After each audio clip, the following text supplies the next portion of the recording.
100 years ago, on August 14, 1917, the Army Air Corps formed a new squadron to begin training for a new mission using the latest technology, an airplane.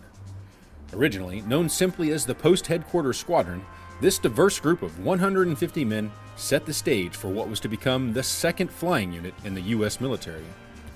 In 1923, the unit moved to the Houston Light Armory, and on June 23rd, the 111th Observation Squadron was formed.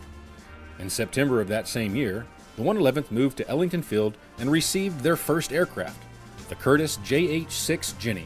Since then, the 111th has been called to action for every major conflict the United States has been involved in, from World War I through today's continuing fight against ISIS and the War on Terror. During 23 months of continuous combat flying in World War II, the 111th Tactical Reconnaissance Squadron flew 3,840 combat missions, destroying 44 enemy aircraft and damaging 29.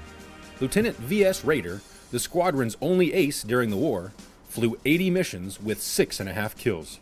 Following World War II, the 111th returned to Ellington Field, flying P-51D Mustangs. The 111th deployed to the Korean War, attached to the 136th Fighter Group, an all-Texas unit. While stationed at Daegu, Korea, 111th pilots flew 5,280 sorties supporting United Nations troops.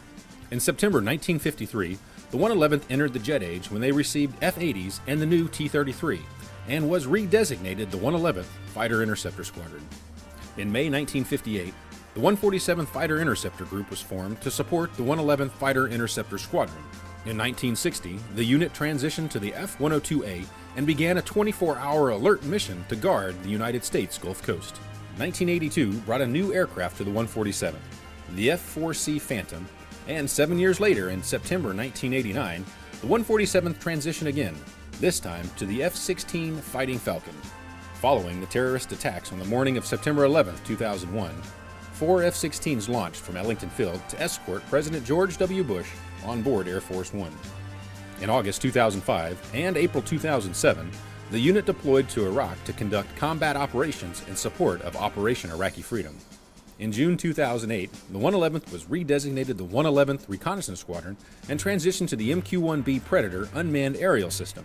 Since 2008, the unit has flown over 120,000 combat hours supporting military operations around the world. The impressive list of achievements compiled throughout its 100-year history is a testament to the dedication and professionalism of the men and women that have called the 147th and the 111th home. August 2017 marks the next chapter in our proud and distinguished history as we once again receive a new name and a new aircraft. The newly renamed 111th Attack Squadron is converting to the MQ-9 Reaper, an armed, multi-mission, long-endurance, remotely piloted aircraft. From the past, in the present, and through the future, the 147th Attack Wing will remain a vital and essential part of the Texas Military Department, Air National Guard, and United States Air Force.